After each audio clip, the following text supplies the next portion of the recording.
Breaking news చూస్తున్నాం. కేంద్ర హోంమంత్రి బీజేపీ నేత అమిత్ షా కీలక వ్యాఖ్యలు చేశారు. తెలంగాణ పల్స్ తెలుసని, వచ్చే ఎన్నికల్లో బీజేపీ అధికారం చేపడుతుందని అమిత్ షా పేర్కొన్నారు.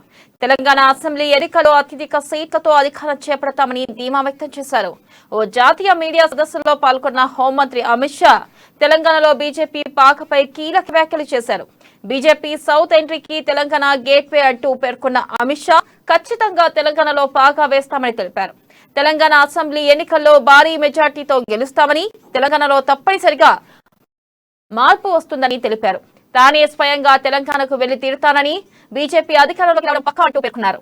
ఇక తెలంగాణలో ఈసారి ప్రభుత్వం మాదేనని అమిత్ షా పేర్కొన్నారు.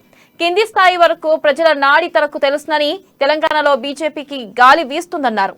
ఇక వచ్చే ఏడాది జరిగే అసెంబ్లీ ఎన్నికల్లో విజయడంకా ఎగరవేస్తామన్నారు అమిత్ షా.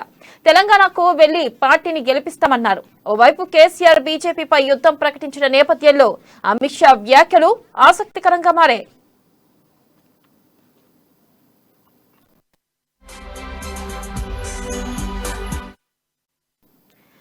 ఇక దీనిపై మరింత సమాచారాన్ని మా బ్యూరో చీఫ్ కృష్ణమూర్తి అందిస్తారు. కృష్ణమూర్తి, చెప్పండి. అయితే అమిత్ షా కీలక వ్యాఖ్యలు చేశారు. తెలంగాణలో నెక్స్ట్ తామే అధికారం చేపడతామంటూ వ్యాఖ్యలు చేయడం జరిగింది. అసలు దీన్ని ఏ విధంగా మనం పరిగణించవచ్చు కృష్ణమూర్తి? థ్యాంక్ యూ వెన్నెల. అమిత్ షా వ్యాఖ్యలు తెలంగాణ మీద మొదటి నుంచి ఆయన ప్రత్యేకంగా ఫోకస్ పెట్టారు. అంటే 2014లో కేంద్రంలో బీజేపీ అధికారంలోకి వచ్చిన తర్వాత దక్షిణాది అంటే ఉత్తరాది పార్టీగానే బీజేపీ గుర్తింపు పొందింది. ఉత్తరాది రాష్ట్రాల్లో బీజేపీ బలంగా ఉంది, అక్కడే గెలుస్తుంది, అక్కడే పార్టీకి మంచి పట్టుందనే ఒకటి ఉంది. ఈ అపప్రదను తొలగించుకోవాలి అనే ఉద్దేశంతో ఉన్నటువంటి బీజేపీ నాయకత్వం మోడీ అమిత్ షా ఇద్దరు దక్షిణాది రాష్ట్రాలపై గురిపెట్టారు. ఇందులో భాగంగానే అంటే 2014లో కానీ అంతకన్నా ముందు కానీ ఆ తర్వాత కానీ అమిత్ షా ఈ విషయంలో ప్రత్యేకంగా దృష్టి పెట్టారు.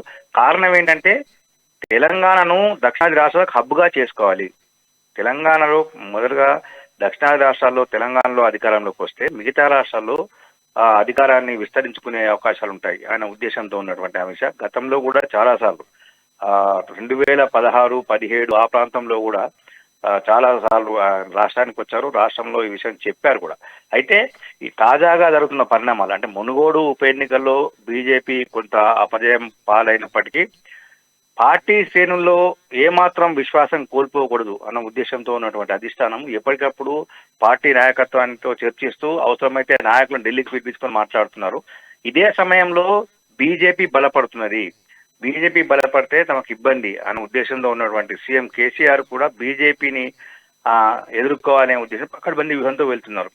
ఈ వ్యూహంలో భాగంగానే ఆయన ప్రతి విషయంలో బీజేపీని టార్గెట్ చేస్తూ మాట్లాడుతున్నారు. అంటే ముఖ్యమంత్రి కాదు, మంత్రులు, ప్రభుత్వం మొత్తం కూడా, రాష్ట్ర ప్రభుత్వం మొత్తం కూడా. అయితే ఇందుకు దీటుగా రాష్ట్ర నాయకత్వం కూడా ఎప్పటికప్పుడు ప్రతిస్పందిస్తుంది. కేసీఆర్ వ్యాఖ్యలను, కేసీఆర్ తీరును ఎండగడుతూనే ఉన్నది. అయినప్పటికీ పార్టీ ఎలా ఉంటుంది అంటే మునుగోడు ఉప ఎన్నిక తర్వాత పార్టీ కొంత ధీరా పడిందా అంటే తెలంగాణలో బీజేపీకి మరోసారి స్థానం లేకుండా పోతుందా అనే అంశం తెరపైకి వచ్చిన నేపథ్యంలో అమిత్ షా ఒక జాతీయ సంస్థకి ఇచ్చినటువంటి సదస్సులో మాట్లాడినటువంటి సమావేశంలో తెలంగాణకు సంబంధించిన విషయంలో తమ వైఖరిని స్పష్టం చేశారు.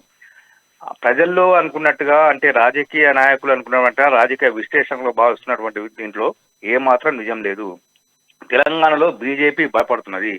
తెలంగాణ అంటే ఆయన ప్రత్యేకంగా గత అంటే 2 ఏళ్ల నుంచి అమిత్ షా 2018 ఎన్నికలు అసెంబ్లీ పూర్తయిన తర్వాత 2019 లోక్సభ ఎన్నికలు పూర్తయిన తర్వాత 2019 లోక్సభ ఎన్నికల్లో బీజేపీకి దాదాపుగా 36% ఓట్లు వచ్చాయి. అప్పటి నుంచే పార్టీ నాయకులు చెప్తా ఉన్నారు, మనం అనుకున్నంతగా మనం ఏం లేము, మనం చాలా బలంగా ఉన్నాము. మా అంటే 2% టీఆర్ఎస్ కు బీజేపీకి, టీఆర్ఎస్ కు లోక్సభ ఎన్నికల్లో 38% ఓటింగ్ వస్తే బీజేపీకి 36%, 2% ఓటింగ్. ఇది పెద్ద, దీన్ని అధిగమించేది పెద్ద సమస్య కాదు. మీరు పెద్ద కష్టపడాల్సిన అవసరం లేదు. మీరు నిరంతరం ప్రజల్లో ఉండండి, ప్రజల్లో మమేకం అవ్వండి, కాబట్టి మీకు తెలుస్తారని చెప్పారు.